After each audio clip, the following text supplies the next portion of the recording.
মিথ্যে ষড়যন্ত্রে ফেঁসে গেল ঋতুজার পরিবার। অখিলেশকে অ্যারেস্ট করল পুলিশ। হ্যাঁ বন্ধুরা, এমনটা হতে চলেছে আজকের পর্বে। বিস্তারিত জানতে ভিডিওটিতে লাইক দিয়ে চ্যানেলটিকে সাবস্ক্রাইব করে পুরো ভিডিওটি তোমরা দেখতে থাকো। গল্পের শুরুতে আমরা দেখতে পারবো যারা বাড়ি রেড করতে এসেছে তারা বলতে লাগলো, প্লিজ আমাদের সাথে কোঅপারেটিভ করুন, আমাদেরকে বাড়িটা সার্চ করতে দিন। এই কথা বললে অখিলেশ তখন বলতে লাগলো, আপনারা কি বলতে চাইছেন আমরা কিছু বুঝতে পারছি না। তখনই বলতে লাগলো, আপনারা কলেজের অল ফাংশন এমনকি বিভিন্ন প্রোগ্রামের জন্য যে টাকাগুলি উঠিয়েছেন সমস্ত টাকাগুলি আপনারা আপনাদের ব্যক্তিগত ফান্ডে খরচ করছেন, এমনকি কলেজের পেয়ারওয়েলের টাকাও আপনারা কিন্তু নিজেদের ব্যক্তিগত ফান্ডে রেখে দিয়েছেন। এমন তথ্য আমাদের কাছে এসেছে, তাই আমরা আপনাদের পুরো বাড়িটা চার্জ করতে চাই। তখনই ঋতুজা বলতে লাগলো, আপনাদের মাথা খারাপ হয়ে গেছে, এই কলেজটা আমাদের কলেজ, আর আমাদের কলেজের সাথে আমরা এমন কাজ করব, আপনারা কি করে বিশ্বাস করলাম। তখন ওই লোকগুলি বলতে লাগলো, প্লিজ আমরা আপনাদের কোনো কথা শুনতে চাই না, আমাদের কাছে ইনফরমেশন আছে টাকাগুলো আপনাদের বাড়িতেই আছে, তাই আমরা সার্চ করতে চাই। এই কথা বললে তখনই বলতে লাগলো, আমাদের বাড়িতে টাকা কোথা থেকে আসবে। এদিকে কম্পাস কিছুই বুঝতে পারে না, অন্যদিকে প্রীতা বলতে লাগলো, ও দিদি ভাই এটা কি বলছে, আমরা তাহলে কি চোর। আমার না লজ্জা করছে, এবার আমরা কি করব। কম্পাস কিছু বুঝতে পারছে না। অন্যদিকে বারে যখন সার্চ করার কথা উঠে আসে তখন বিহান কম্পাসকে বলতে লাগলো, জানো ও কম্পাস, আমার না সন্দেহ হচ্ছে, আমার মনে হচ্ছে ওই দিন যখন সবাই ঘুমিয়েছিল তখন কিন্তু আমি এই বাড়িতে কাউকে ঢুকতে দেখেছি। আমার মনে হচ্ছে এই ঘটনার সাথে সেই ঘটনাটা জড়িত নেই তো। এদিকে রশ্মিকা কান্নাকাটি শুরু করে আর বলতে লাগলো, ছোট বৌদি ভাই এবার আমরা কি করব, আমরা কি এই সমস্যা ফেঁসে গেলাম। এই কথাগুলি বলতে থাকে। অন্যদিকে দেখা যায় বিহান তখন বলতে লাগলো, আপনাদের কি মাথা খারাপ হয়ে গেছে, আমরা কেন এই কাজটা করব। কিন্তু ওরা কোনো কথা শুনতে চায় না, ওরা তখন পুরো ঘরটা চার্জ করতে থাকে। এদিকে অভিজ্ঞান আর অখিলেশ বাবুরা তখন বলতে লাগলো, না আমরা এখন আর কিছু বলবো না, ওদের মনে হয় যে আমাদেরকে হয়রানি করার, তাহলে ওরা হয়রানি করুক, আমরা এখন কিচ্ছু বলবো না। এই কথাটা বলতে থাকে। এদিকে একে একে সবার ঘর সার্চ করতে থাকে। তখন ঋতুজা বলতে লাগলো, এটা কি শুরু হয়েছে, আমাদেরকে হ্যারাসমেন্ট করার জন্য ওনারা এতটুকু করতে পারছেন। কম্পাস তখন বলতে লাগলো, আমি ব্যাপারটা কিছুতেই বুঝতে পারছি না, যবে থেকে মোহিনী এই বাড়িতে এসেছে প্রত্যেকবারে একটা না একটা প্রোগ্রামে এমন একটা সমস্যা হয়, সৃষ্টি হয়, আমার তো মোহিনীকে সন্দেহ হচ্ছে, মোহিনী এই কাজ করে নাই তো। এদিকে মোহিনী তো খুব খুশি হয়ে যায়। এরপরও অখিলেশ কিঞ্জল বাবুদের ঘর সার্চ করার জন্য অনুমতি চায় এবং বলতে লাগলো, প্লিজ আমাদের সাথে কোঅপারেটিভ করুন। তখন অখিলেশ বলতে লাগলো, ঠিক আছে আপনারা সার্চ করুন। অখিলেশের ঘরে গিয়ে সমস্ত জিনিসপত্র সবকিছু এলোমেলো করে ফেলে। এদিকে প্রীতার ঘরও। তখনই ঋতুজা বলতে লাগলো, এটা কি শুরু হলো, কি শুরু হলো, আমি তো কিছু বুঝতে পারছি না। তখন অখিলেশ বলতে লাগলো, ঋতু আমি তোমাকে বলেছিলাম না আমাদের সমস্যাটা না আরো বেড়ে যাবে, এমনি এমনি সমস্যা কিন্তু সমাধান হবে না, আমরা সেটা বুঝতে পারছি। অন্যদিকে সবার ঘরগুলি সার্চ করার পরে হঠাৎ করে ওদের তাদের চিলেকোঠার ঘরের দিকে নজর পড়ে আর বলতে লাগলো, এটা এটা কি। তখন বিহান বলতে লাগলো, এটা একটা স্টোর রুম, যেখানে আমরা আমাদের পুরো জিনিসপত্রগুলি রেখে দিই। তখন বলতে লাগলো, যাই কিছু হোক না কেন, ও আমাদেরকে ওই ঘরটাও চার্জ করতে হবে, প্লিজ দরজাটা খুলে দিন। এদিকে কম্পাসের বাবা মা কম্পাসকে বলতে লাগলো, কম্পাস তুই এসব ঝামেলার মধ্যে একদম জড়াবি না, আমি নিষেধ করছি। তখন কম্পাস বলতে লাগলো, এসব কি বলছো বাবা, এই বাড়ির অন্য অন্য মানুষগুলি এভাবে কষ্ট পাবে না, এটা হতে পারে না, কিভাবে এই ঘটনাটা হলো সেটা আমাদেরকে আগে খুঁজে বের করতে হবে। এইদিকে দেখা যায় কম্পাস তখন বিহানের কাছে এসে বলতে লাগলো, বিহান স্যার আপনি আমাদের লয়ারকে ফোন করুন না একবার।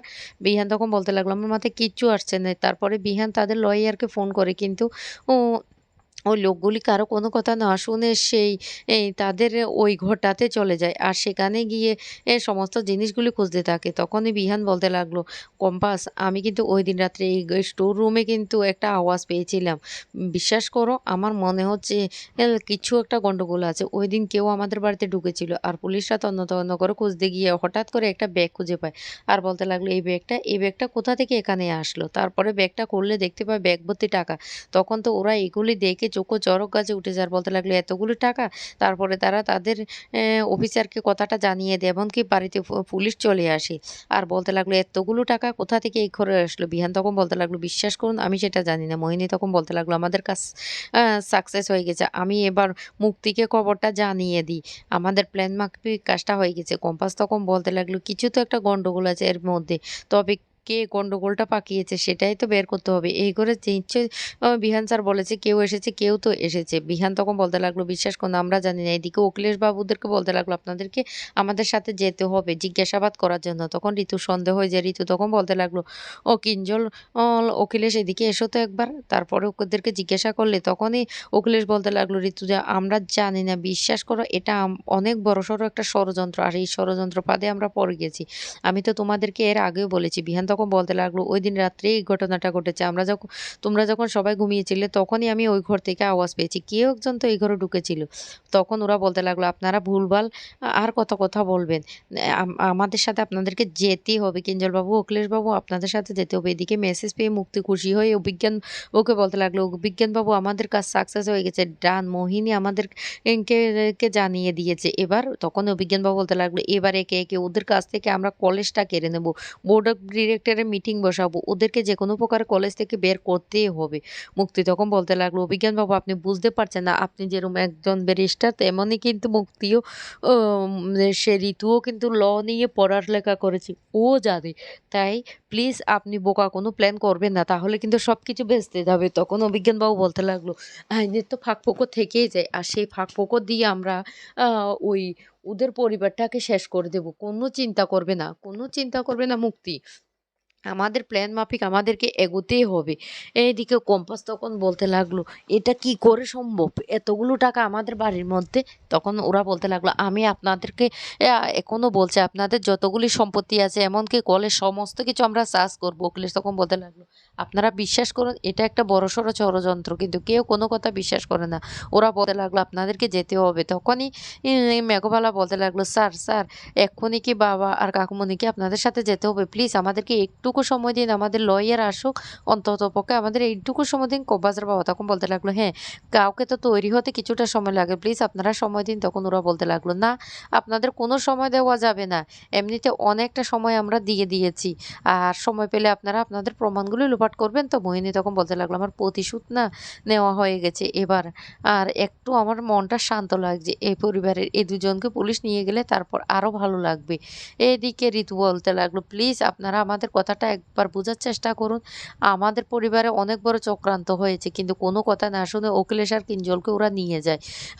ঋতু তখন কি করবে বুঝতে পারে না। যাওয়ার আগে অখিলেশ বারবার করে বলতে লাগলো, "এটা একটা বড়সড় চক্রান্ত। আমি তোমাকে বলেছি না এমনি, এমনি সমস্ত সমাধান হয়ে যাবে না। আরো বড় চক্রান্ত আমার মনে হয় কলেজে হতে চলেছে। এই ঋতু যা করার সাবধানে করো। আমাদের লয়ারকে খবর দাও।" কম্পাস তখন বলতে লাগলো, "মা কিচ্ছু তো আমাদেরকে করতে হবে। আমাদের সবকিছু বাঁচাতেই হবে। না হলে ওরা সবকিছু ধ্বংস করে দেবে।" তখন ঋতু বলতে লাগলো, "কে? কে এমনটা করছে?" তখনই কম্পাস বলতে লাগলো, "আমার মনে হয় দাদু, মুক্তি মাসি ওরাই এই চক্রান্তটা করেছে। তার মধ্যে জড়িত আছে মোহিনী। আমি মোহিনীর চোখ মুখ দেখে বুঝতে পেরেছি মোহিনী খুব খুশি। তোমরা কেউ সেটা খেয়াল করোনি কিন্তু আমি খেয়াল করেছি।" এদিকে অভিজ্ঞানবাবু তখন বলতে লাগলো, "ওদেরকে তো ধরে নিয়ে গেছে। এবার কলেজ ছাড়াও আমি ওদেরকে করে ফেলবো।" তো বন্ধুরা কেমন লাগলো?